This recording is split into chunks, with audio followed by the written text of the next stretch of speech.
Là coule une source provenant de Golgotha. Son eau est si limpide et elle apporta le salut à tous ceux qui écoutaient. Et elle apporta le salut à tous. Ceux qui écoutaient la voix lorsque le Fils de Dieu appelait, viens, pécheur à la source. Oh, viens au trône de grâce. Regarde, la source de Golgotha coule. La source de Golgotha coule. Elle coule si librement pour toi et pour moi. La source de Golgotha coule.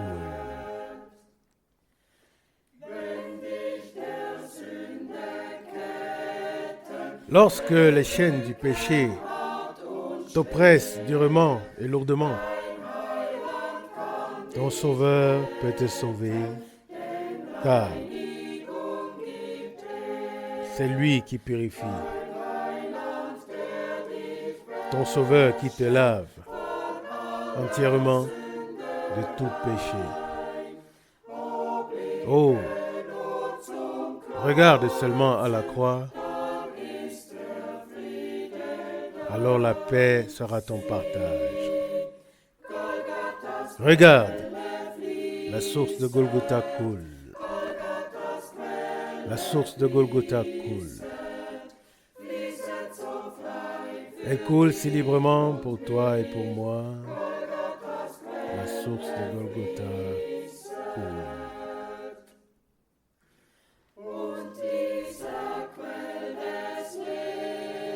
Et cette source de vie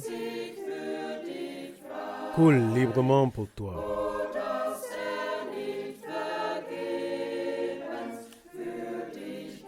Oh, ne la laisse pas devant toi en vain. Lorsque Jésus sera ton sauveur ou ton roi, et que sa volonté deviendra ta joie, alors en tant qu'enfant et héritier, tu seras sa propriété. Regarde, Golgotha, la source coule. La source de Golgotha coule. Elle coule si librement pour toi et pour moi. La source de Golgotha coule.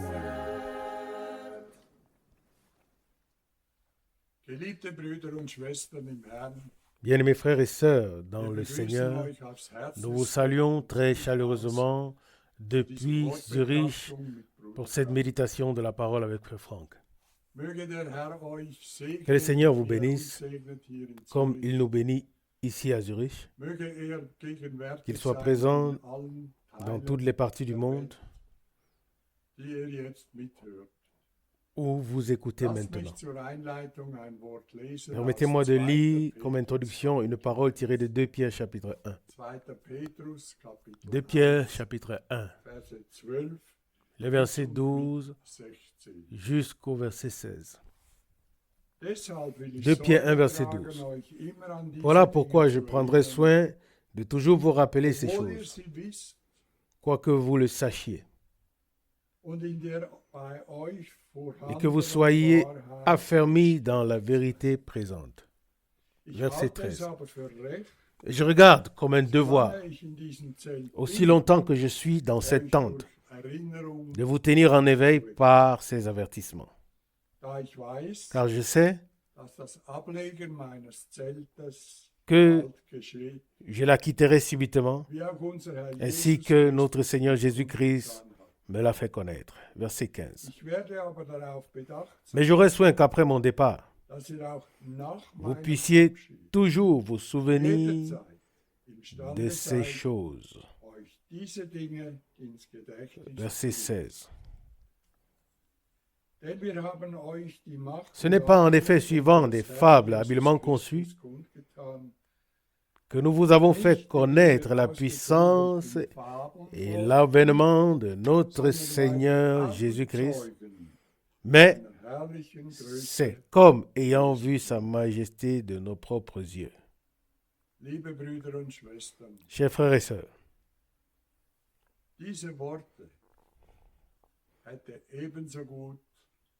ces paroles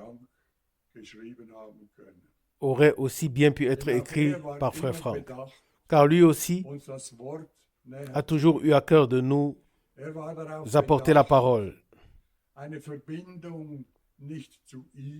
de nous rapprocher de la parole. Il avait à cœur d'établir un lien, non pas avec lui-même, mais avec le Seigneur, entre les croyants et le Dieu véritable. Non pas des paroles des hommes, non pas des interprétations, non pas des pensées personnelles, mais la pure et véritable parole de Dieu. Rappelons-nous qu'à la fin, uniquement la parole de Dieu, la parole pure, subsistera. Plus d'interprétation, plus de pensées personnelles, mais uniquement l'unique et véritable parole de Dieu.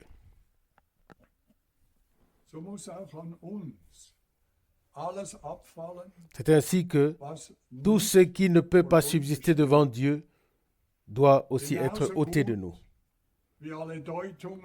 Tout comme toutes les interprétations doivent tomber, tout ce qui ne peut pas subsister devant Dieu doit tomber de nous, afin qu'à la fin nous puissions nous tenir devant lui comme une épouse pure, afin que nous puissions véritablement paraître devant Dieu revêtus de vêtements blancs. Que la méditation d'aujourd'hui puisse servir à nous rapprocher encore d'un pas de ce but. Que le Seigneur puisse nous bénir tous. Prions ensemble. Fidèle Père Céleste, nous te remercions pour ta bonté et ta fidélité que nous avons pu expérimenter encore et encore et que nous expérimentons encore aujourd'hui. Bénis-nous, Seigneur, de la richesse de ta grâce. Bénis ton Église et maintiens-la unie. Nous te le demandons à cause de ton nom. Seigneur, tu as appelé chacun par son nom. Tu connais chacun par son nom. Pour cela, nous te remercions, Seigneur. Tiens-nous par ta main, conduis-nous, guide-nous, et ne permets pas à l'ennemi de s'interposer entre nous, mais fortifie-nous afin que nous puissions faire face à l'ennemi. Seigneur, nous te remercions parce que cette méditation servira à nous rendre plus forts, plus confiants, et qu'à la fin, nous puissions repartir d'ici bénis. Seigneur, bénis-nous. C'est notre prière. Amen. Amen.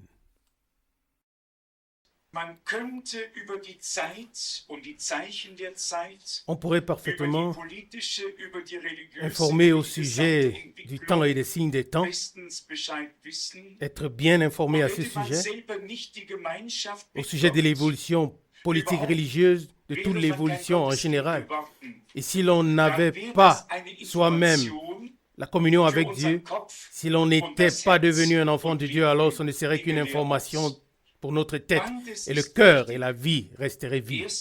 Les deux sont importants. Premièrement, que nous trouvions le chemin vers Dieu, que nous fassions l'expérience de la réconciliation qui a été accomplie à Golgotha, et qu'ainsi, par l'Esprit de Dieu, nous soyons nés de nouveau pour une espérance vivante, afin de faire partie de ce que Dieu a maintenant commencé et qu'il achèvera avec son Église.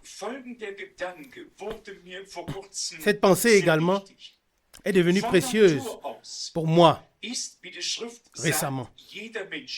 Oui, de nature, comme l'Écriture le dit, chaque homme est mort dans son offense et par ses péchés, selon Éphésiens 2. Il ne ressent même pas qu'il lui manque quelque chose.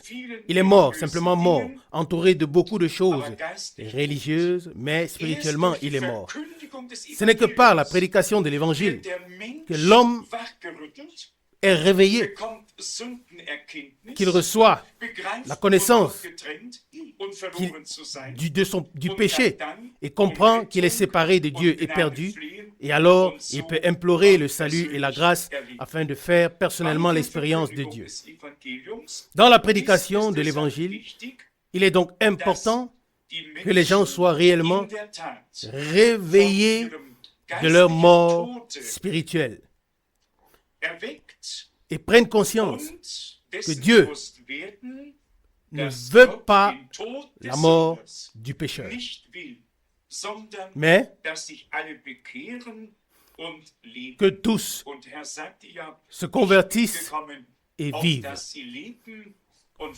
Et il dit dans sa parole, ce que je désire, ce n'est pas que le méchant meure, mais qu'il se convertisse et vive. Mes brebis, je suis venu afin qu'elles aient la vie et qu'elle ait en abondance. Dieu n'a pas apporté sur terre une foi, ni une religion, ni une confession, mais le salut est venu aux hommes. Car la grâce de Dieu, source de salut pour les hommes, a été manifestée selon Tite 2, verset 11. Aujourd'hui, nous avons l'intention de parler des événements qui sont tout à fait actuels. Il se passe tant de choses. Les politiciens ont du mal à suivre l'histoire. Tout nous dépasse. Ils courent derrière les événements pour encore les rattraper. Tout se passe donc réellement devant nos yeux. Et la plupart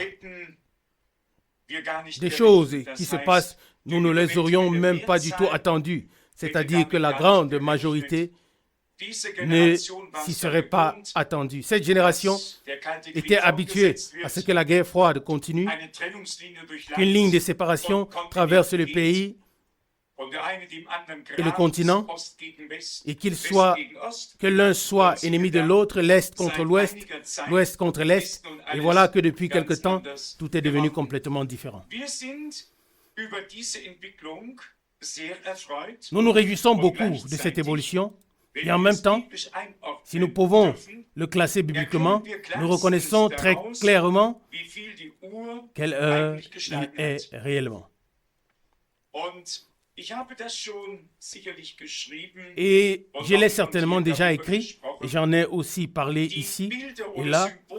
Reconnaître et situer, classer les images, les symboles de la parole prophétique est en réalité pour nous, en ce moment, la chose la plus importante.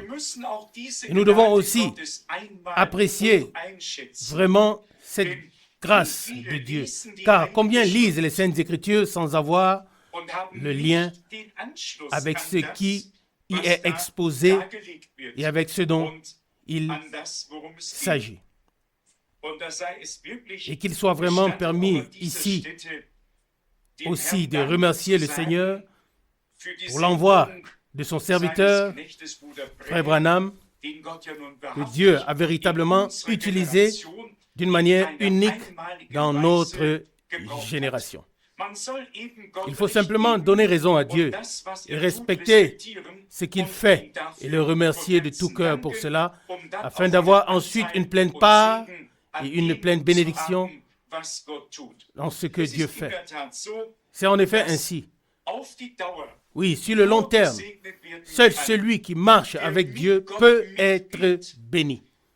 Celui qui suit Dieu, celui qui s'oppose à l'œuvre de Dieu n'aura aucun succès. Ce ne sera pas possible de subsister devant Dieu. Je regarde ici, c'est une parole. Frère Müller a déjà lu dans le prophète Ésaïe. Et je regarde ici dans Ésaïe 55 et je voudrais lire quelques passages de l'Écriture afin que nous sachions qu'il ne s'agit pas d'un exposé élaboré par des hommes, mais que nous lisons dans les Saintes Écritures. Tout d'abord, Ésaïe 55, à partir du verset 6. Cherchez le Seigneur pendant qu'il se trouve. Invoquez-le tandis qu'il est prêt. Que le méchant abandonne sa voie et l'homme d'iniquité ses pensées, qu'il retourne au Seigneur qui aura pitié de lui, à notre Dieu qui ne se lasse pas de pardonner. Car mes pensées ne sont pas vos pensées et vos voies ne sont pas mes voix, dit le Seigneur. Mais autant les cieux sont élevés au-dessus de la terre, autant mes voix sont élevées au-dessus de vos voix et mes pensées au-dessus de vos pensées. Particulièrement le verset 6 qui a été lu en premier. Cherchez le Seigneur pendant qu'il se laisse trouver.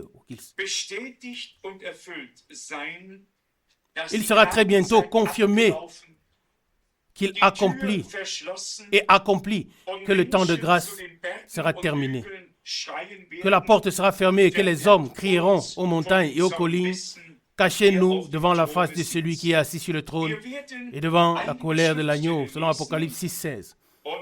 Nous allons lire quelques passages de l'Écriture et je voudrais les souligner encore une fois ici. Ce n'est pas notre intention de faire peur aux gens. Ce ne serait pas juste. Mais si nous ne donnons pas le dernier avertissement, alors la culpabilité repose sur nous, parce que nous l'avons su sans le dire aux autres. Donc, nous devons, même si nous nous rendons d'abord un peu ridicules avec cela, lorsqu'on parle des choses spirituelles, on est de toute façon considéré comme une personne de troisième classe. On n'est pas intégré dans la société, on est un outsider et bien d'autres choses encore. Mais nous acceptons tout cela volontiers, parfois pas avec joie, mais nous l'acceptons simplement parce que c'est notre destinée qui nous a été échue. Mais à la fin, il sera révélé que nous avons cru Dieu. Et Dieu soutiendra son peuple ou bien soutiendra sa parole. Nous avons de sa part la garantie que sa parole ne retournera pas à lui sans effet, mais qu'elle accomplira ce pourquoi elle a été envoyée. Tout d'abord, comme déjà souligné, il est vraiment important que notre compréhension spirituelle pour les Écritures soit ouverte afin que nous ayons accès à ce qui est de nature spirituelle. Et lorsque Paul écrit aux Corinthiens, l'homme naturel ou l'homme animal ne reçoit ou ne comprend pas les choses de l'Esprit de Dieu selon 1 Corinthiens 2, verset 14. Alors cela est encore vrai aujourd'hui. Les plus grands professeurs peuvent aborder les Écritures avec leur intellect et ils ne comprennent ni Dieu ni la parole de Dieu. Cela doit être révélé par le Saint-Esprit. Alors seulement nous le comprendrons et aurons accès à ces choses spirituelles et divines. Que Dieu nous accorde pendant ces quelques minutes, on pourrait presque dire maintenant, oui, qu'il nous accorde sa grâce afin de considérer un peu, regarder un peu dans ce qu'il a prévu faire. Le message ou le thème pour aujourd'hui pourrait être formulé ainsi. Le retour de Jésus-Christ et l'accomplissement de la prophétie biblique. Je crois qu'avec ce thème, nous touchons approximativement ce dont il s'agit maintenant. Il est vrai que nous ne pouvons réellement compter sur le retour. Il est vrai que nous pouvons réellement compter sur le retour du Seigneur. Et ce ne sont pas des affirmations que nous lançons simplement parce que cela nous convient ou parce que nous le souhaitons, mais ce sont des faits qui nous ont été réellement documentés dans les Saintes Écritures et que nous croyons. Il y a beaucoup de passages bibliques que nous pourrions lire, mais nous ne pourrons pas tous les lire, et dans lesquels le Seigneur a clairement dit « Il y a plusieurs demeures dans la maison de mon Père, et je vais vous préparer une place, et lorsque je m'en serai allé et que je vous aurai préparé la place, je reviendrai et je vous prendrai avec moi, afin que là où je suis, vous soyez aussi, selon Jean 14, versets 2 et 3. C'est ainsi qu'il est écrit dans Jean 14. Et dans Actes des Apôtres, chapitre 1, verset 11, il est écrit « Ce Jésus qui a été enlevé au ciel du milieu de vous viendra de la même manière que vous l'avez vu monter au ciel. » Et puis, de nombreux passages bibliques, 1 Corinthiens chapitre 15, à partir du verset 51, 1 Thessaloniciens chapitre 4, à partir du verset 13, et tous les autres passages, Matthieu 25, et partout où il se trouve, qui parlent de cet événement véritable, oui, le plus grand, véritablement le plus grand de l'histoire du salut, du retour du Seigneur. Et l'on pourrait en premier poser la question. Cela fait déjà 2000 ans qu'on en parle. On l'a attendu, et jusqu'aujourd'hui, cela ne s'est pas encore produit. Alors on pourrait ajouter avec la question, comment pouvons-nous savoir que c'est maintenant le moment et non pas déjà il y a 400 ans ou 200 ans? Et c'est précisément ce point qui nous donne l'absolu et la certitude que c'est maintenant le temps et non auparavant.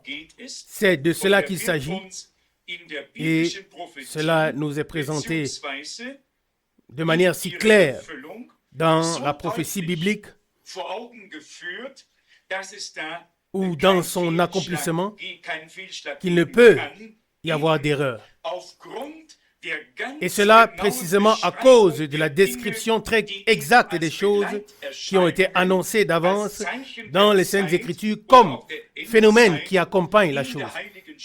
Les phénomènes d'accompagnement comme signe des temps ou aussi signe de la fin des temps. Ou pour parler avec les paroles du Seigneur, quand ces choses commenceront à arriver, redressez-vous et levez vos têtes parce que votre délivrance s'approche, selon Luc 21, verset 28. Ceux qui connaissent la parole et qui ont lu les évangiles et les épîtres savent tous ce qui y est écrit. Et là aussi, il est important que nous ne lisions pas seulement ce qui est écrit, mais que nous citions correctement ce qui est écrit, c'est-à-dire que nous le placions là où cela à sa place réellement. Oui, les Saintes Écritures et ce qui est déclaré sont comme un grand puzzle. Et il faut simplement tout mettre correctement à sa place. Et lorsque cela se produit, alors on sait exactement que cela est juste et correct.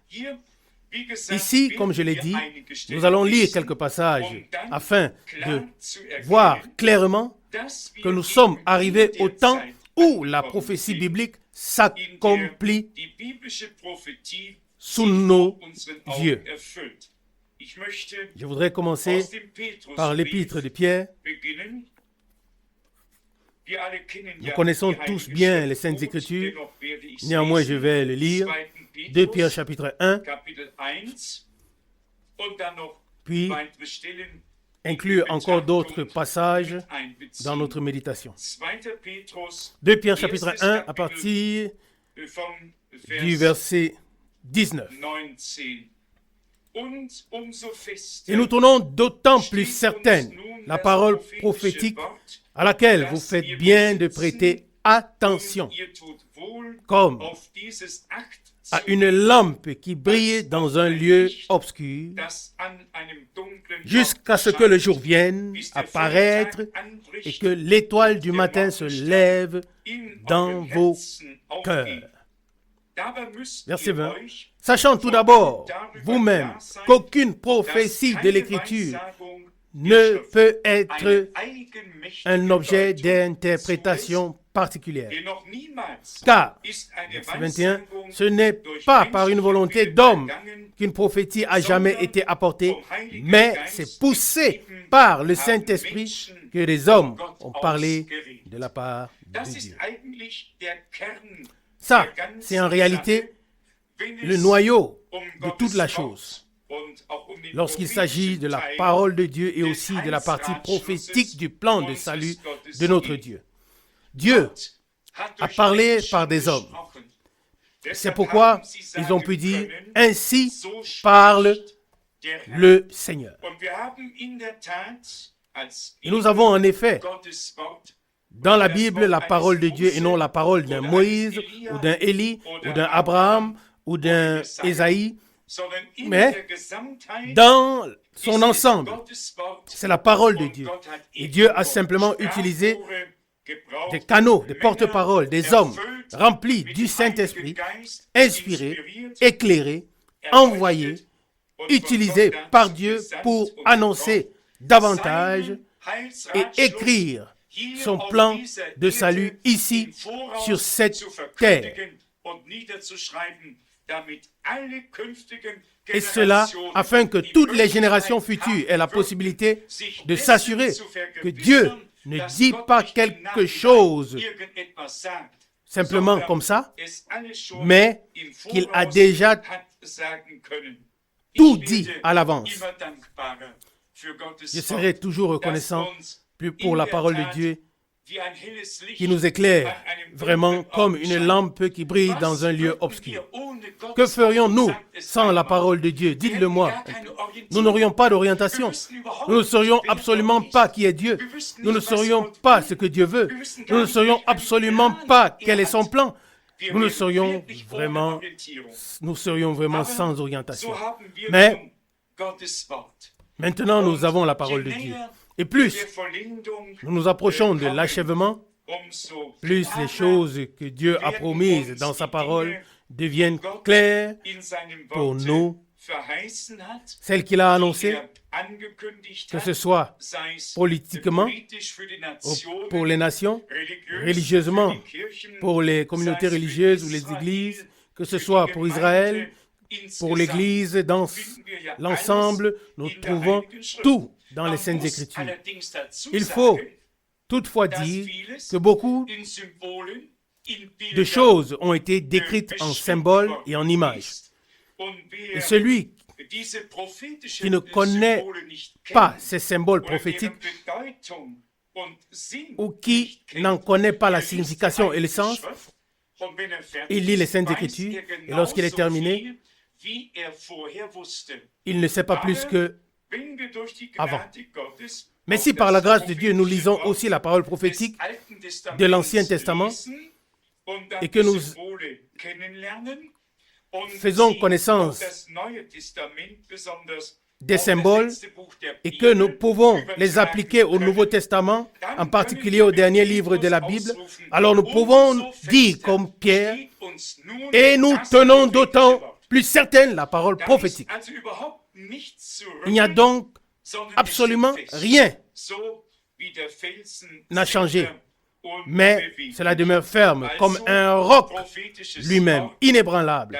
Donc une parole prophétique qui nous a été laissée. Je voudrais aussi lire à ce sujet le passage d'Éphésiens chapitre 3. Éphésiens chapitre 3, versets 4 et 5. Et en les lisant, vous pouvez vous représenter l'intelligence que j'ai du ministère de Christ. Verset 5. Il n'a pas été manifesté aux fils des hommes dans les autres générations, comme il a été révélé maintenant par l'Esprit aux saints apôtres et prophètes de Christ. Il s'agit donc du fait que Dieu peut nous révéler des choses. Les prophètes et les apôtres ont puisé de cette source divine de révélation. Aujourd'hui, nous sommes ceux qui puisons ou qui pouvons puiser de cette source divine de révélation. Et nous pouvons dire avec une entière certitude, sans présomption, aujourd'hui, nous comprenons exactement ce qui leur fut révélé autrefois, parce que cela nous a aussi été révélé. Car c'est la même parole et le même esprit qui conduit dans toute la vérité, comme Jésus l'a dit. Il vous conduira dans toute la vérité, il prendra de ce qui est à moi et vous l'annoncera, selon Jean 16, versets 13 et 15, et lequel nous a aussi révélé par l'Esprit, car l'Esprit sonde tout, même les profondeurs de Dieu, 1 Corinthiens 2, verset 10. Ce qui est beau, c'est que dans l'exposé des choses spirituelles de la parole, nous avons une possibilité de vérification. Ce ne sont pas les choses lancées dans l'air pour ensuite attendre ce qui arrive. Ce sont des choses fondées qui demeurent simplement comme la parole de Dieu et comme je l'ai déjà dit, auquel rien ne peut être ébranlé ni secoué. C'est cela qui est merveilleux dans la parole de Dieu et que nous apprécions aussi beaucoup. Si nous pensons au prophète Daniel, c'est lui qui a vu aussi la fin des temps. Il a vu la grande mer agitée. Il a vu, oui, il a vu. Là, nous avons aussi vu déjà le premier symbole, les 4 animaux montés de cette grande mer, selon Daniel 7, verset 2. Que faisons-nous de cela si nous ne savons pas ce qu'un animal signifie dans la prophétie biblique? Je me souviens encore très bien du 3e royaume, ou le 3e Reich.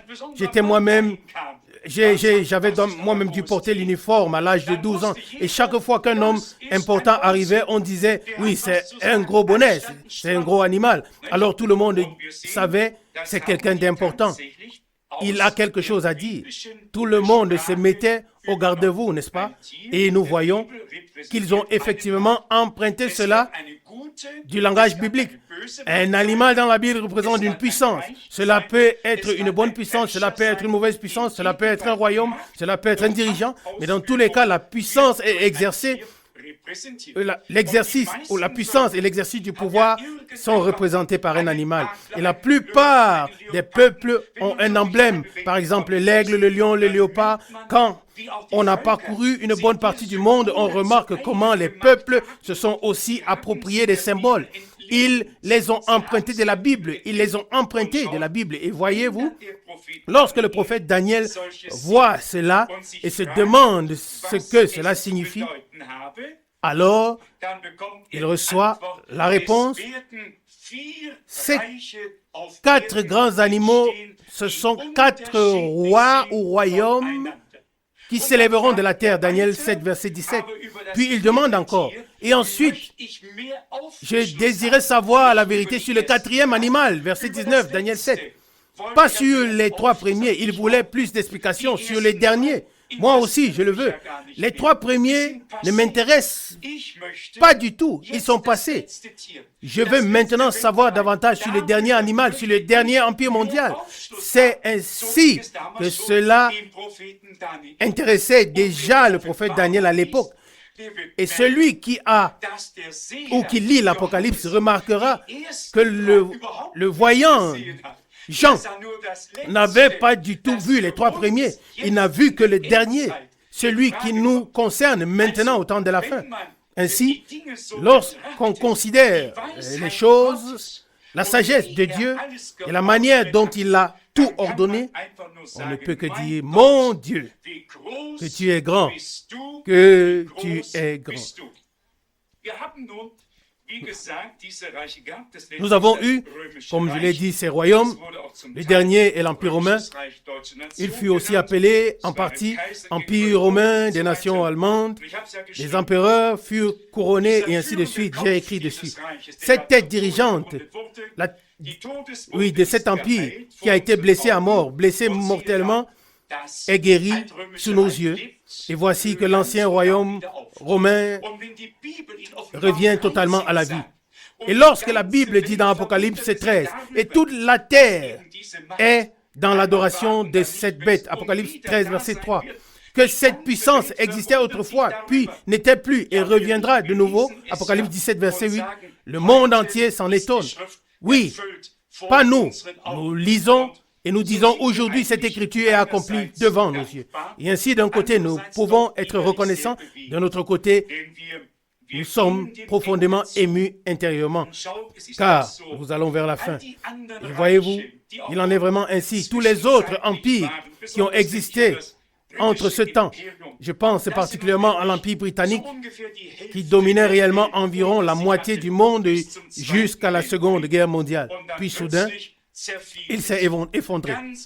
Toute l'Afrique, toute l'Asie, tous sont devenus indépendants, tous pouvaient avoir leur souveraineté, sans vouloir me moquer. Mais aujourd'hui, on pourrait effectivement dire de cette Grande-Bretagne qu'elle est devenue une petite Bretagne. Et lorsqu'on considère cela correctement à la lumière de l'accomplissement des prophéties bibliques, alors tout cela devait arriver afin que l'Empire romain puisse ressurgir. Tous les autres royaumes devaient s'effondrer et mettre leur puissance à la disposition de cette puissance jusqu'à ce que les paroles de Dieu soient accomplies. Apocalypse chapitre 17, verset 13-17. Et ainsi, c'est ainsi que nous l'expérimentons maintenant.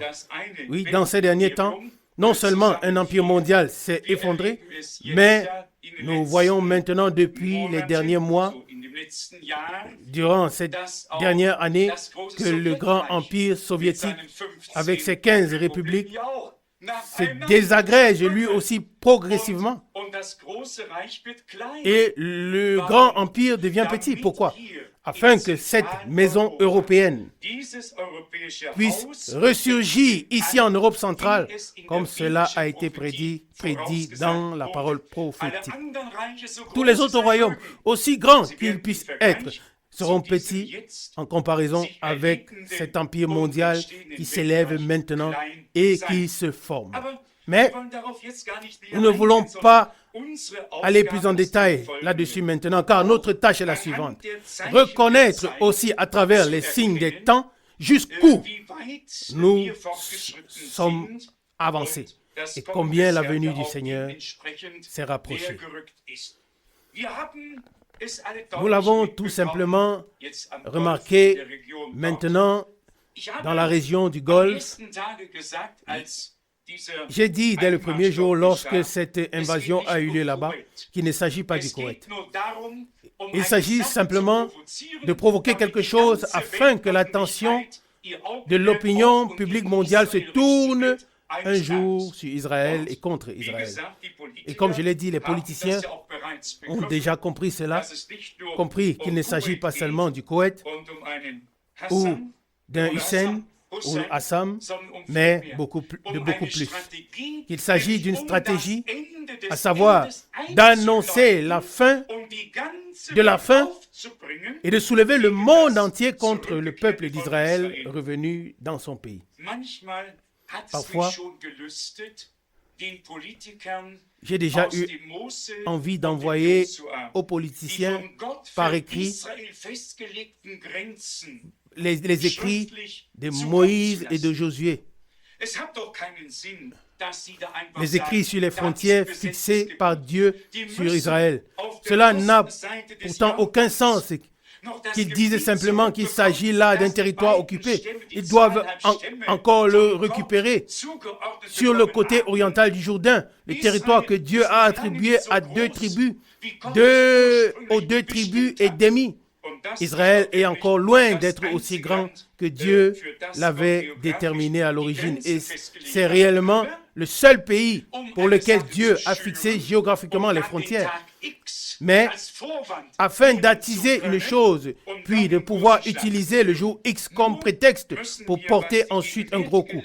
Seulement, en ce qui concerne la situation actuelle, nous devons faire une différence. Maintenant, l'affaire se passe à Bassora.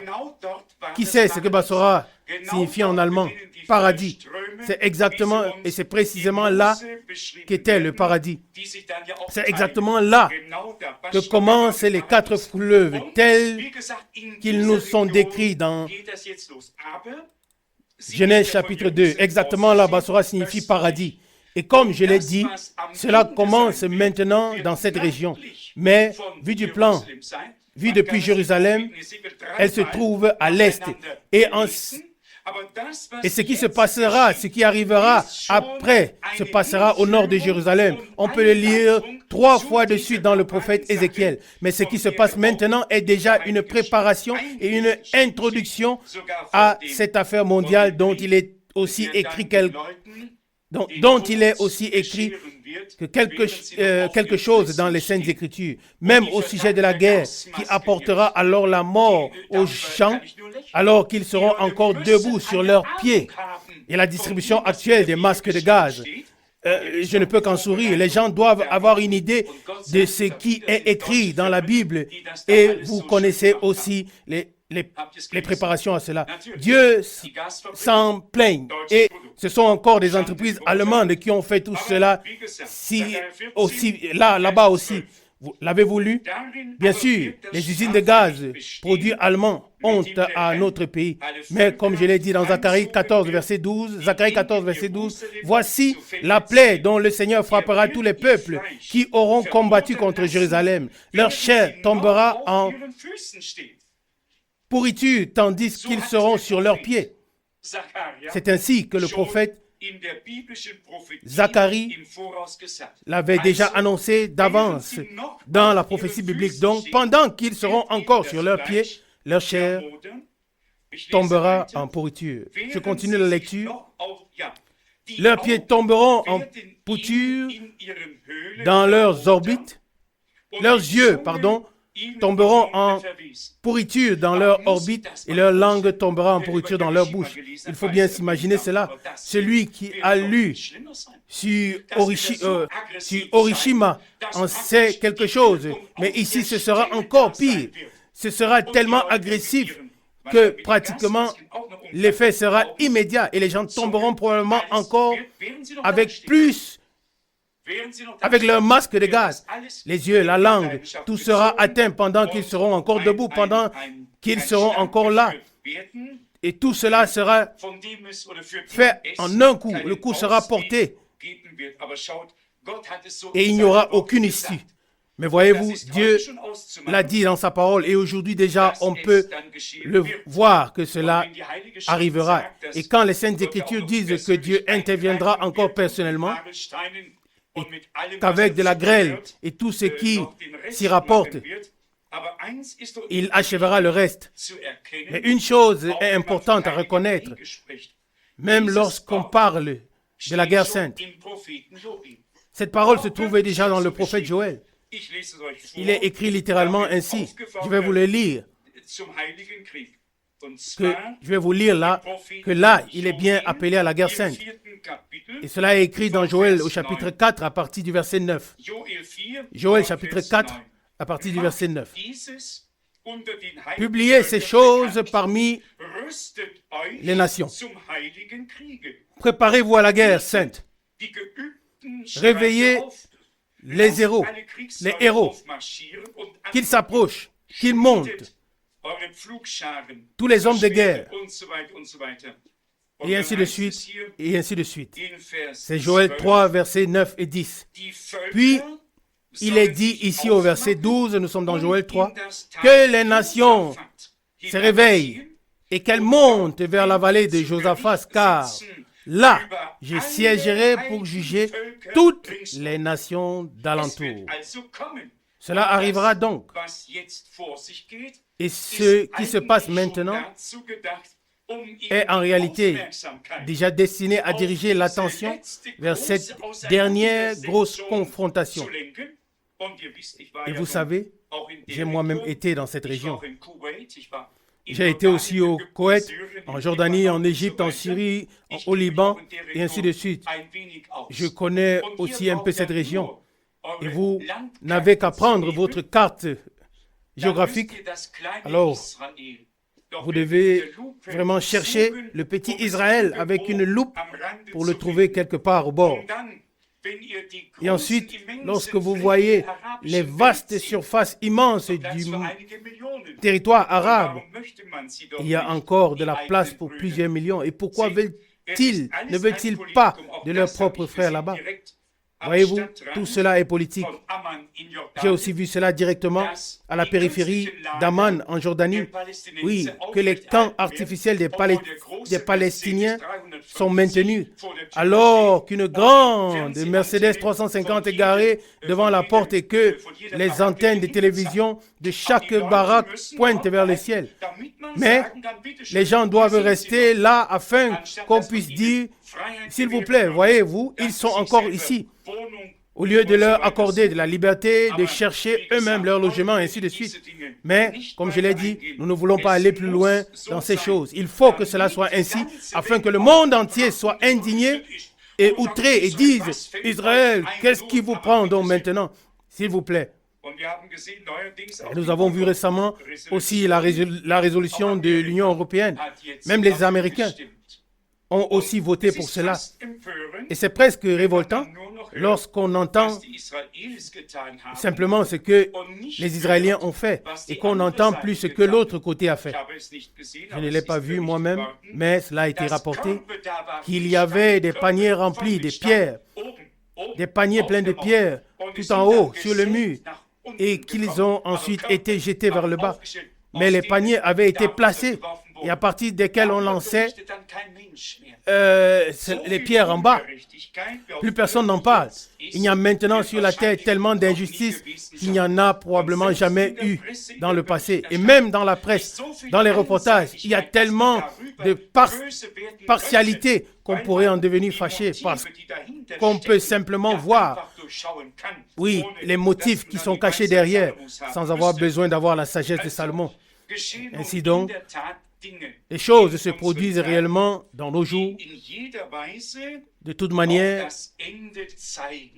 et ces choses indiquent la fin, et la fin est proche.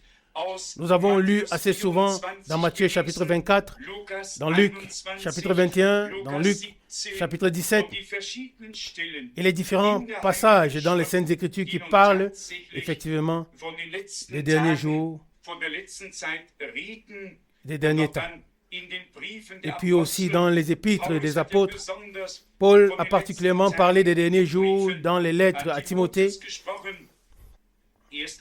1 Timothée chapitre 4, à partir du verset 1, mais l'Esprit dit expressément que dans les derniers temps, quelques-uns abandonneront la foi pour s'attacher à des esprits séducteurs et à des doctrines de démons, par l'hypocrisie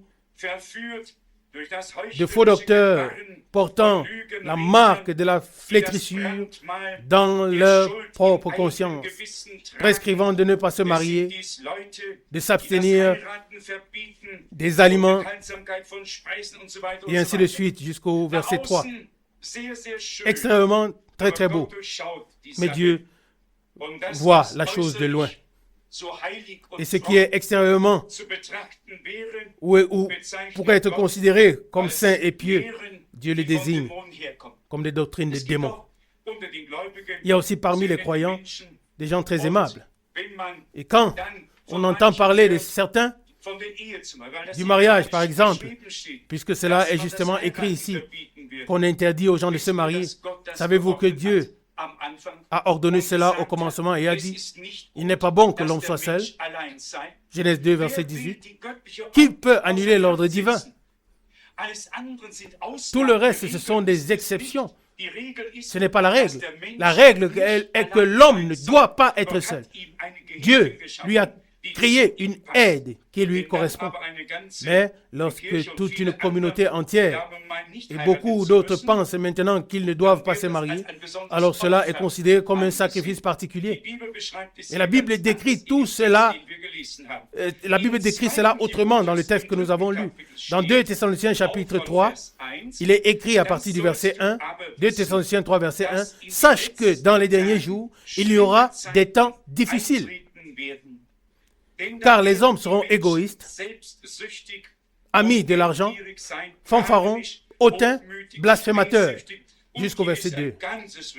Et ici, il y a tout un registre que celui qui a le temps lise et voyez-vous, cela s'accomplit devant nos yeux. Il n'y a réellement jamais eu une époque comme celle-ci. Je peux encore bien me souvenir qu'autrefois, dans notre temps, on saluait chacun selon le moment de la journée, qu'on le connaisse ou non. Quand quelqu'un passait devant un autre, bonjour, bonsoir. Aujourd'hui, chacun peut passer devant n'importe qui. L'un ne connaît pas l'autre et ne le voit même pas. Les temps sont tellement changés. Et chacun est pourtant ennemi de l'autre. Donc, l'iniquité sera accrue, l'amour du plus grand nombre se refroidira, selon Matthieu 24, 12. Et il n'en sera plus de même pour la foi. C'est pourquoi le Seigneur dit, mais quand le Fils de l'homme viendra, trouvera-t-il la foi sur la terre? Aujourd'hui, on croit toutes choses, toutes sortes de choses. On croit le pape, on croit les églises, on croit les évêques, on croit, mais pas Dieu. Et c'est précisément là le point essentiel. Et ceux qui croient Dieu ont encore les difficultés à le croire, c'est-à-dire à croire ce qu'il dit dans sa parole. Cela nous ramène dans Jean chapitre 7, lorsque le Seigneur dit, « Celui qui croit en moi, comme dit les Écritures, des fleuves d'eau vive couleront de son sein. » La foi en Dieu est importante, mais il est écrit dans Jacques que même le diable croit et il tremble. Jacques 2, verset 19. Il ne s'agit pas seulement de croire en Dieu, mais de croire ce que Dieu nous a dit dans sa parole, afin de donner ainsi raison à Dieu, de nous placer de son côté et de ne plus lui résister, mais de résister à l'ennemi et de nous soumettre à Dieu.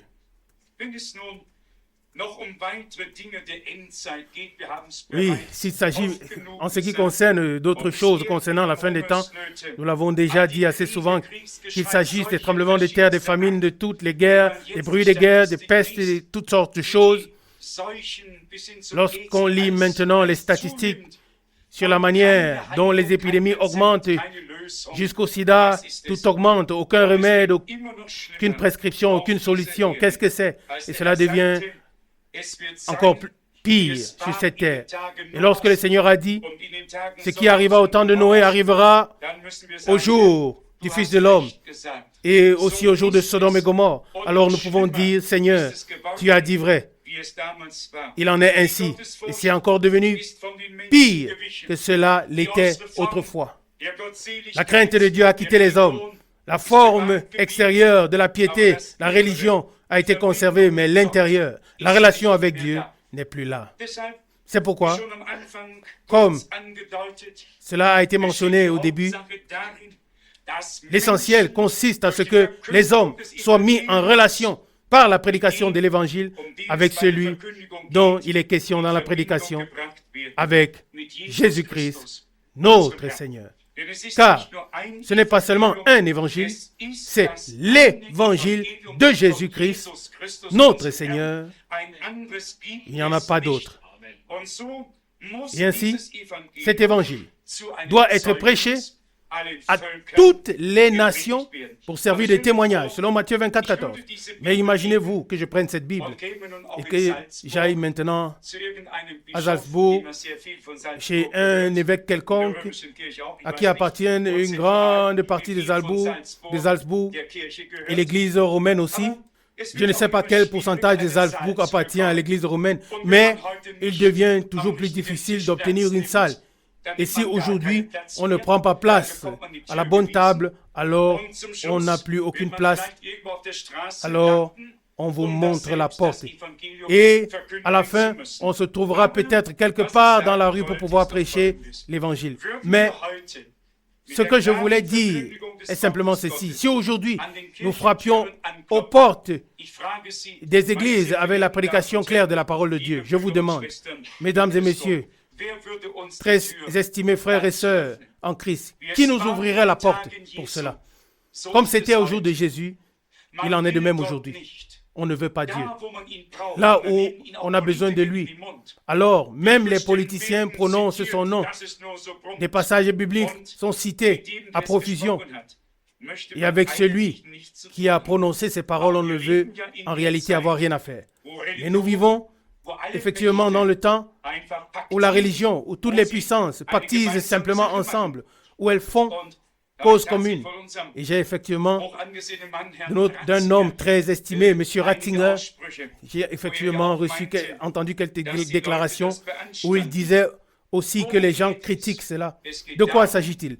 Il s'agit du fait que maintenant, toutes les puissances s'unissent, mais sans Christ, sans la tête. Dans cette grande union, Christ n'est pas la tête, mais on ne veut pas le dire à haute voix, il faut le dire doucement. L'Antichrist sera la tête de toute cette configuration, cette composition. Mais Christ a les yeux sur le petit troupeau. Ne crains point, petit troupeau, car votre Père a trouvé bon de vous donner le royaume. Luc chapitre 12, verset 32. Et dans ce petit troupeau, c'est lui qui a l'autorité. Là, il est le bon berger. Et le petit troupeau, ce sont les brebis de son pâturage. Il les conduit, il les dirige, il les nourrit, il les abreuve. Il veut qu'elles aient la vie et qu'elle l'ait en abondance. Il y aura donc dans ces derniers temps deux choses dans le domaine spirituel. Il y aura une union de toutes les communautés, de tous les milieux ecclésiastiques, de toutes les dénominations, dans l'œcuménisme, par le conseil œcuménique des églises. Et nous savons déjà aujourd'hui qui a le dernier mot. On ne votera jamais là-dessus et cela ne sera jamais décidé à ce moment-là. C'est déjà décidé depuis longtemps, Mais il y aura aussi le petit troupeau, comme je l'ai déjà dit, l'Église de Jésus-Christ, qui simplement par conviction et parce qu'elle est d'une autre nature, à savoir de la nature divine, elle ne peut pas suivre cette affaire politique qui n'a qu'une apparence religieuse. Et ce petit troupeau sera alors qualifié de non acceptable par la société ou pour la société, car tout le monde devrait alors participer à la chose. La chose serait si belle, si agréable que celui qui alors ne participe pas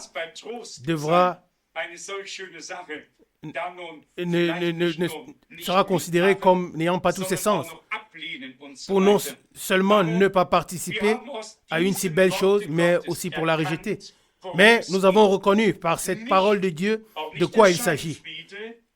Non pas d'une paix apparente que les politiciens établissent maintenant et qui sera ensuite bénie, mais il s'agit de la paix de Dieu. Il s'agit de la paix de Dieu dont Paul écrit dans Romains. Étant donc justifiés par la foi, nous avons la paix avec Dieu par notre Seigneur Jésus-Christ. Romains 5, verset 1. Celui qui fonde une paix sans avoir trouvé la paix avec Dieu par Jésus-Christ doit entendre ceci. C'est une fausse paix politique religieuse condamnée à l'échec. Uniquement la paix avec Dieu par Jésus-Christ, notre Seigneur, demeure pour tout l'avenir et aussi pour l'éternité. Amen. Pour cela non plus, mais ça aussi non plus, on ne devrait pas le dire trop fort, car ces gens, comme déjà dit, utilisent toujours le nom de Jésus afin de donner devant les hommes une apparence pieuse et être aussi très bien vus.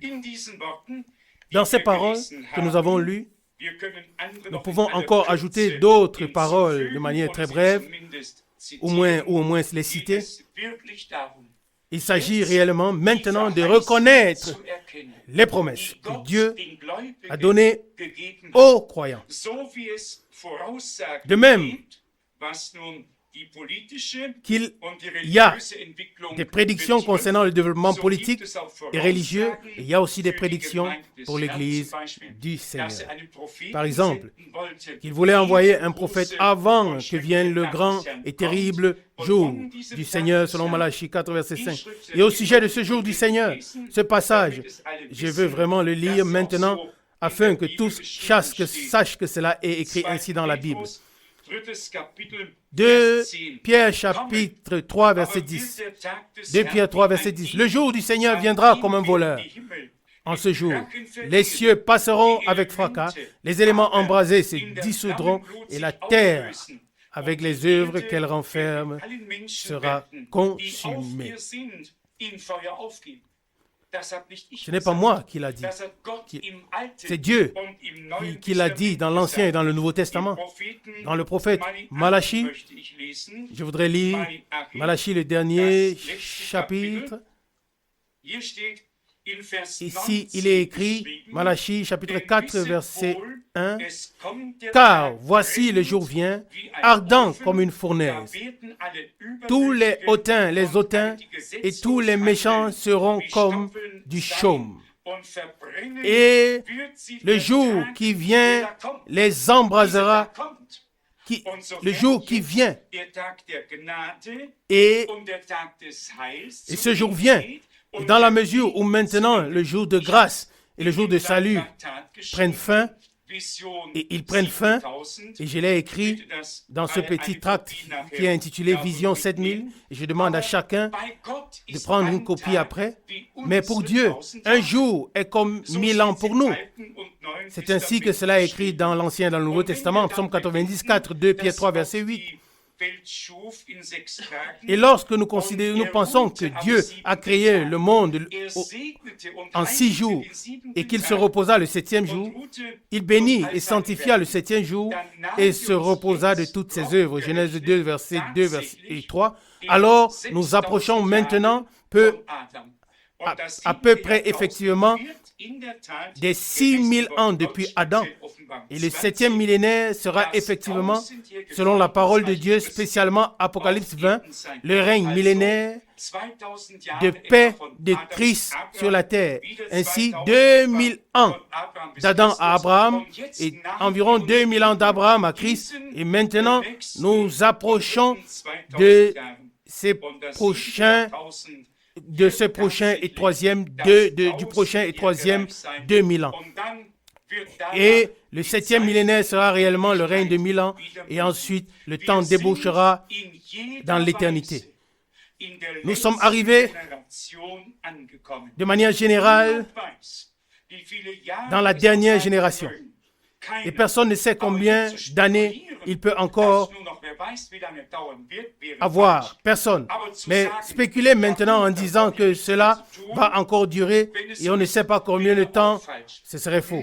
Mais dire, eh bien, alors, je n'ai plus rien à faire. Si cela est ainsi, c'est également faux. Il faut rester sobre, se convertir à Dieu, vivre pour le Seigneur, le servir, le suivre, se laisser préparer pour le jour glorieux du Seigneur ou bien le jour glorieux du retour de notre Seigneur. Voilà le commandement de l'heure. Ne pas devenir irréfléchi, peut-être même aller dans les rues en parlant de manière confuse, mais rester clair et sobre jusqu'à la fin. Nous l'avons lu ici. Car voici vient le jour, Malachie 4, verset 1, et c'est le jour du Seigneur, et il brûlera comme une fournaise. Particulièrement au sujet du jour du Seigneur, il y a tant de passages bibliques dans l'Ancien et aussi dans le Nouveau Testament. L'un des plus puissants dans l'Ancien Testament est dans Ésaïe au chapitre 13. Je voudrais seulement lire 2 ou 3 versets. Ésaïe chapitre 13, à partir du verset 6. Gémissez, car le jour du Seigneur est proche. Il vient comme un ravage tout puissant. C'est pourquoi toutes les mains s'affaiblissent et tout cœur d'homme est abattu. Ils sont frappés d'épouvante. Les psaumes et les douleurs les saisissent. Ils se tordent comme une femme en travail. Ils se regardent les uns les autres avec stupeur. Les visages sont enflammés. Verset 6 au verset 8. Et afin que nous sachions très exactement dans quel contexte cela est dit ici, spécialement au sujet du jour du Seigneur, et ce qui sera lié à ce jour du Seigneur, je voudrais le relire très précisément, et cela dans le prophète Joël. Dans le prophète Joël, nous lisons au chapitre Joël chapitre 2, et vous verrez que le jour du Seigneur est déjà lié au grand déploiement militaire, comme cela est déjà en train de commencer maintenant. Ce n'est pas moi qui le dis, c'est la parole de Dieu qui nous le dit, et je voudrais maintenant le lire très clairement ici. Joël chapitre 2, à partir du verset 1. Sonnez la trompette en Sion et faites-la retentir sur ma montagne sainte. Que tous les habitants du pays tremblent, car le jour du Seigneur vient, car il est proche. Un jour de ténèbres et d'obscurité. Un jour de nuée et de brouillard. Il vient comme l'aurore, se répand sur les montagnes. Voici un peuple nombreux et puissant, tel qu'il n'y en a jamais eu et qu'il n'y en aura jamais dans la suite des âges. Joël 2, versets 1 et 2. En relation avec le jour du Seigneur, il est parlé dans la même lancée de cette grande armée de guerre, telle qu'il n'y en a jamais eu depuis le commencement de l'humanité dans une telle ampleur. Et comme nous l'avons mentionné tout à l'heure, tout indique réellement cela. Et si quelqu'un pense que nous sommes ici pour provoquer un climat de panique, il s'est trompé. Mais nous ne pouvons absolument pas taire ce que nous reconnaissons maintenant sur base de la parole de Dieu.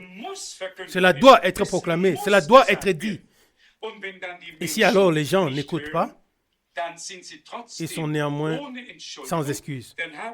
Alors ils n'auront simplement pas pris l'avertissement au sérieux. Car, voyez-vous, il est beaucoup parlé du jour du Seigneur. Ici, cela est précisé. Ici, le contexte nous est montré très clairement comment le jour du Seigneur trouvera son introduction. Et c'est ainsi que nous l'avons lu. Car le jour du Seigneur vient, car il est proche. Le jour de ténèbres, d'obscurité, jour de nuée et de brouillard, il vient comme l'aurore se répand sur les montagnes. Voici un peuple nombreux et puissant, tel qu'il n'y en a jamais eu et qu'il n'y en aura jamais dans la suite des âges. Joël 2, versets 1 et 2. Et cela, frère Müller, et nous tous qui connaissons la parole de Dieu, nous savons ici, il est ensuite question de Gog et Magog, Apocalypse chapitre 20, lorsque Satan sera relâché de sa prison, lorsqu'il est parlé ici dans la suite des âges. Mais revenons ici à notre sujet et à notre temps. Ce qui a maintenant été rassemblé là-bas, partout dans le monde, nous a seulement montré à quelle vitesse une telle action peut être possible. Et cela arrivera ainsi. Et pour cela, nous sommes maintenant assez intelligents pour savoir que l'ensemble des Palestiniens ne prendront pas de repos. Cela n'est plus possible. Hezbollah, la guerre sainte, trouvera son départ. Il n'y aura plus de repos ni de paix dans cette région jusqu'à ce que Dieu crée le repos et la paix à sa manière. Mais ce qui se dessine très clairement, c'est que la dernière phase est maintenant réellement introduite sous nos yeux. Et comme cela a déjà été indiqué, si maintenant on continue d'attiser cela et que l'on dit à des jeunes de 18, de 20 ans qui en réalité ne veulent pas de la guerre, si on leur dit « Allah te regarde avec grâce, si tu fais ceci ou cela, c'est ton paradis », c'est ce qu'on dit aux gens. Et aussitôt ils le font. Et cela va donc attiser les tensions à un tel point que l'opinion publique mondiale se verra contrainte d'agir. il n'en sera pas autrement. Ce sera réellement une chose de forcée. Mais alors, lorsque le monde commencera à agir ou pensera pouvoir porter le grand coup, alors Dieu frappera. Je vais vous lire un passage sur ce que Dieu fera encore. Je ne sais pas, je ne me réjouis pas de ce que les hommes périssent, mais non, mais je me réjouis du fait que Dieu puisse se glorifier et il montrera à l'humanité tout entière qu'ils n'ont pas les derniers mots, mais que c'est lui qui prononce la dernière parole dans le ciel, sur la terre, sur Israël et sur les nations. Ézéchiel chapitre 38, Ézéchiel chapitre 38 à partir du verset 22. Ézéchiel 38 verset 22. J'exercerai mes jugements contre lui par la peste, par le sang, par les pluies violentes et par les pierres de grêle. Je ferai pleurer le feu et le soufre sur lui, sur ses troupes et sur les peuples nombreux qui seront avec lui. Oui, je manifesterai ma grandeur et ma sainteté. Je me ferai connaître aux yeux de la multitude des nations et elles sauront que je suis le Seigneur. Ézéchiel 38, verset 22-23. Ainsi, Dieu fera pleuvoir le feu et du soufre mêlés à des grêlons depuis le ciel. Et voici, cela prendra une fin terrible avec tous ces grands peuples qui auront marché en armée. Afin de le relier aussi clairement à Apocalypse 19, je vais lire dans Ézéchiel chapitre 39. Ézéchiel chapitre 39, oui, à partir du verset 8 ou 9, je ne lirai pas, mais il est écrit qu'ils feront du feu pendant 7 ans avec les armes qui seront restées. Et il est écrit au verset 10, verset 9 et verset 10 dans Ézéchiel 39. Et au verset 12, il est écrit qu'ils auront à faire pendant 7 mois avec l'enterrement des corps afin de purifier le peuple. Alors on peut imaginer combien de morts il faudra enterrer si 7 mois seront nécessaires pour accomplir l'enterrement des personnes qui seront mortes. Je ne voudrais pas être là lorsqu'on enterrera là-bas, mais comme déjà dit, c'est ainsi que c'est écrit dans la parole de Dieu et c'est ainsi que ce sera. Je relis le verset 12 tel qu'il est écrit. Ézéchiel 39, verset 12. La maison d'Israël les enterrera afin de purifier le pays et cela durera 7 mois. C'est ainsi que c'est écrit. Au verset 17, Ézéchiel 39, il est dit: et toi, fils de l'homme, ainsi a parlé Dieu, le Seigneur. Dis aux oiseaux, à tout ce qui a des ailes, à toutes les bêtes des champs, rassemblez-vous.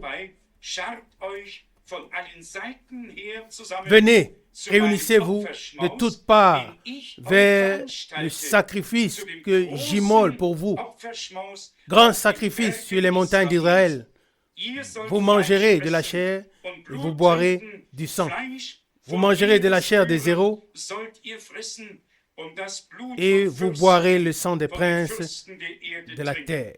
Ézéchiel 39, versets 17-18. Ainsi de suite et ainsi de suite. Oui, il y aura abondamment de quoi manger et les oiseaux du ciel se serviront là pendant un très court moment jusqu'à ce que l'enterrement ait eu lieu et se serviront de ce repas. Mais la même chose est écrite à Apocalypse 19 afin que vous sachiez que cela arrivera effectivement avant l'établissement du royaume millénaire. Et cela dans Apocalypse 19 à partir du verset 11. Ici, il nous est montré comment le Seigneur descend alors comme roi des rois pour mener aussi la dernière guerre et ainsi de suite. Et au verset 17, il est écrit, Apocalypse 19, verset 17, « Et je vis un ange qui se tenait devant le soleil. Et il cria d'une voix forte, disant à tous les oiseaux qui volaient par le milieu du ciel, venez, rassemblez-vous pour le grand festin de Dieu, afin de manger la chair des rois, la chair des chefs militaires et de la chair des puissants, et ainsi de suite, et ainsi de suite. À 100%, la même chose dans l'Ancien et dans le Nouveau Testament, parce que le même événement est décrit par les prophètes et aussi par les apôtres. Résumons ce de quoi il s'agit pour nous cet après-midi. Il s'agit premièrement que nous puissions reconnaître maintenant que le retour de Jésus-Christ, notre Seigneur, est proche. Il a donné la promesse dans Jean chapitre 14, « Je vais vous préparer une place, et lorsque je m'en serai allé et que je vous aurai préparé la place, je reviendrai et je vous prendrai avec moi. » Jean 14, verset 2 et 3. Et lorsque maintenant le temps trouvera son accomplissement, il reviendra pour prendre les siens auprès de lui, et nous serons alors avec lui dans la gloire pendant que les catastrophes s'abattront sur cette terre. Pour le moment, nous sommes ce dont on se moque, ce qu'on ridiculise, mais alors à la fin, nous serons ceux qui se réjouiront et participeront au festin de noces avec le Seigneur. Mais pendant ce temps, viendront les terribles jugements et ensuite encore le règlement final avec tous les ennemis de Dieu qui sont en même temps les ennemis d'Israël. Celui qui est l'ennemi d'Israël est un ennemi déclaré de Dieu. Personne ne peut dire qu'il aime Dieu et qu'il hait Israël. Qu'une telle personne se fasse remettre les idées en place. Dieu est le Dieu d'Israël. Il a choisi son peuple. Et celui qui touche le peuple d'Israël, touche la prunelle de son œil. C'est ainsi que le dit le Seigneur dans Zacharie 2, verset 8. Et nous devons aussi le dire et l'exprimer de manière claire une fois pour toutes. Ainsi donc, le Seigneur nous a donné les signes clairs à la fin des temps avec toutes les catastrophes. Et maintenant, il se peut que nous disions, oui, bien, jusqu'à présent, cela ne nous a pas encore tellement touchés. Le jour n'est pas encore terminé. Et à un bout du monde, il y a la famine. Il y a les eaux, il y a une autre des inondations. Les tremblements de terre, ils ne sont pas tous à Salzbourg en Autriche, dans la Bavière. Ils sont répartis sur toute la terre. Partout, on peut donc dire, l'Écriture s'accomplit devant nos yeux. Paul regardait, comme nous le lisons tous, selon ce qui est écrit dans Thessaloniciens, 1 Thessaloniciens chapitre 5, à partir du verset 20, à partir du verset 1, il regardait à la fin de la fin des temps et il voyait effectivement tout reposer dans le calme, dans la paix et dans la sécurité. Ce ne serait plus la guerre, les bruits de guerre, mais les famines et les temps difficiles qui seraient alors l'essentiel. L'essentiel au moment de la fin sera simplement quand les hommes diront paix et sûreté, alors une ruine soudaine les surprendra. 1 Thessaloniciens 5, verset 3. Et tout travaille vers cette paix. C'est de cette sécurité qu'il s'agit maintenant d'une manière très rapide. Et comme je l'ai déjà dit tout à l'heure, ces choses se précipitent ce week-end. Les 12 sont de nouveau réunis à Rome pour continuer à tout organiser et déterminer comment tout cela sera beau avec les banques centrales européennes et ainsi de suite. Et tous participeront, les uns avanceront et les autres reculeront.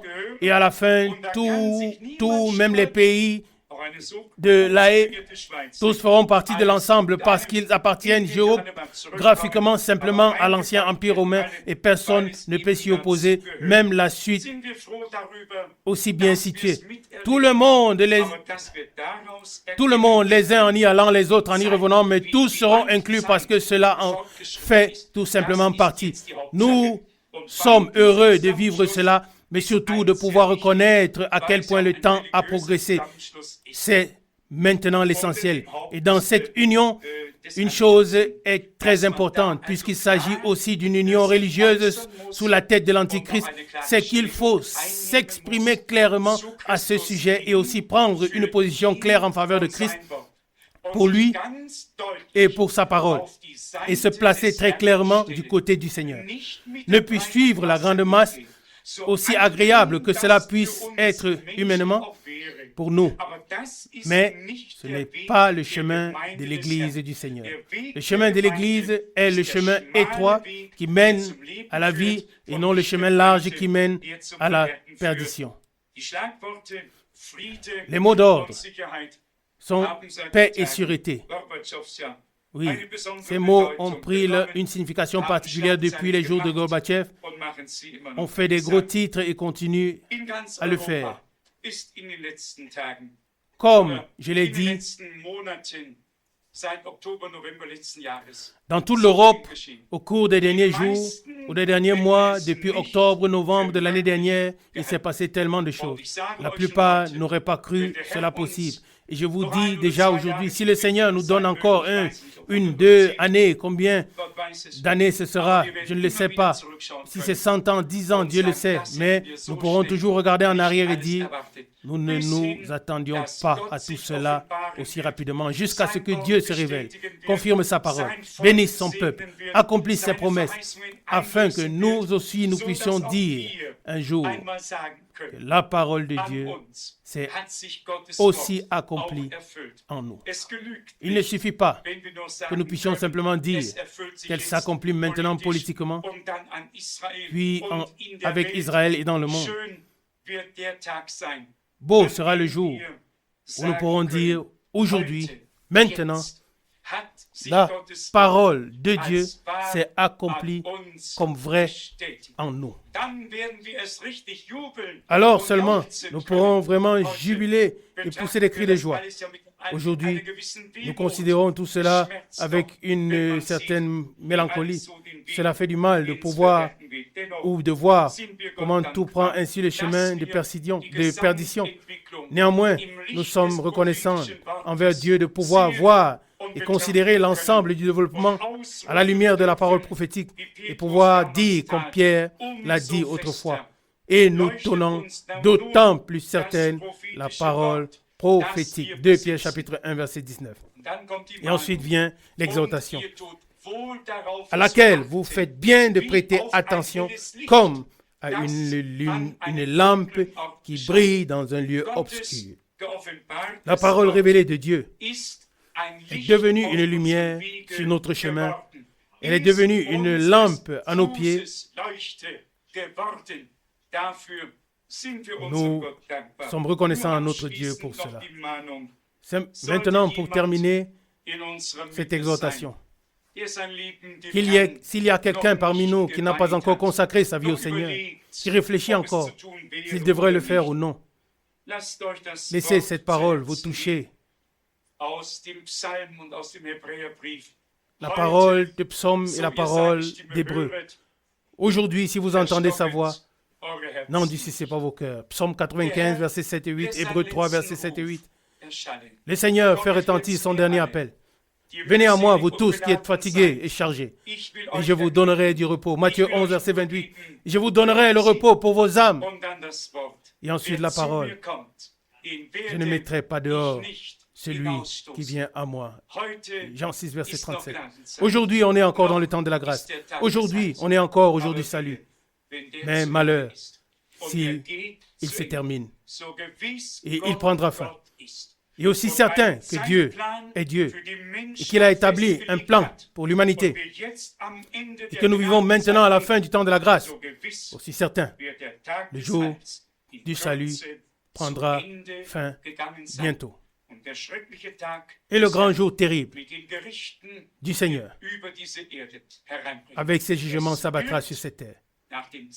Cela arrivera selon le témoignage général de la parole, selon les signes des temps, selon l'accomplissement de la prophétie biblique dans notre génération. Que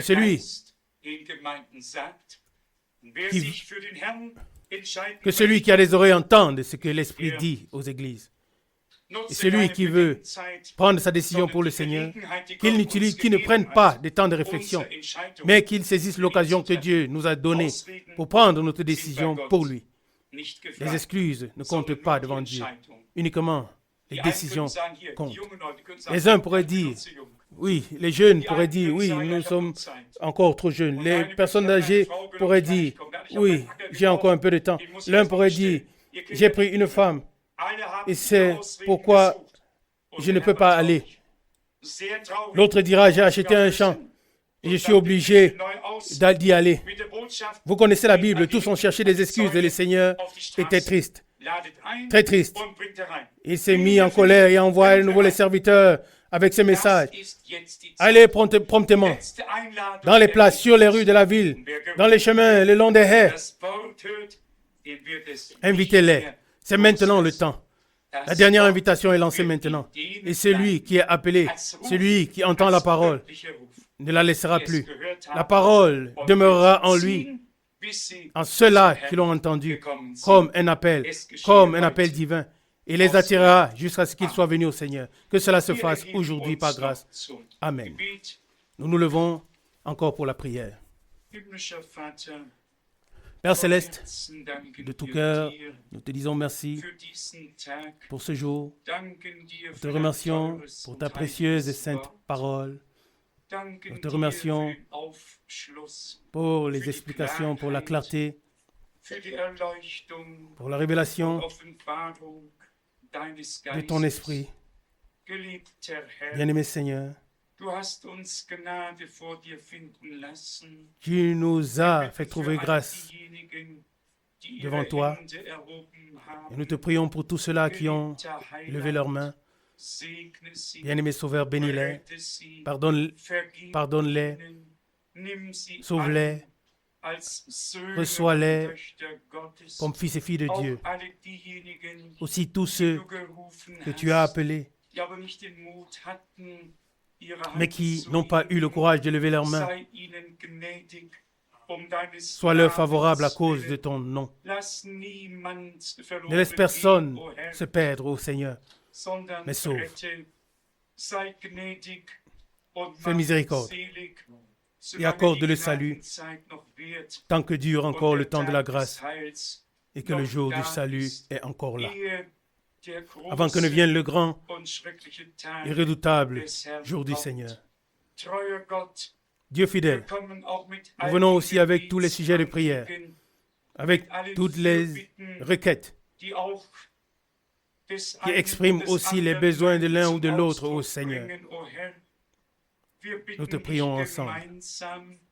Sois favorable à chacun de nous. Exauce nos prières. Que nos requêtes montent devant le trône de la grâce. Réponds. Confirme ta parole et bénis ton peuple. Bien-aimé Seigneur, une fois encore, nous te remercions ensemble pour cet après-midi.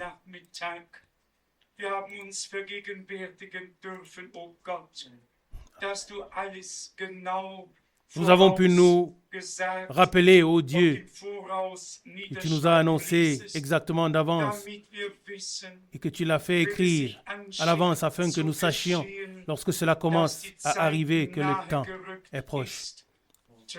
Dieu fidèle, reçois nos sincères remerciements pour la parole prophétique, pour le véritable enseignement et révélation céleste. Seigneur, nous te remercions aussi de ce que tu as envoyé ton serviteur et messager dans nos jours pour attirer notre attention sur les différentes choses que nous n'aurions pas connues par nous-mêmes. Sois remercié, oui, pour ta compassion, pour toutes les manifestations de ta grâce. S'il te plaît, sauve tous, libère, bénis tous selon la richesse de ta grâce. Dans le saint nom de Jésus. Amen. Amen. Amen.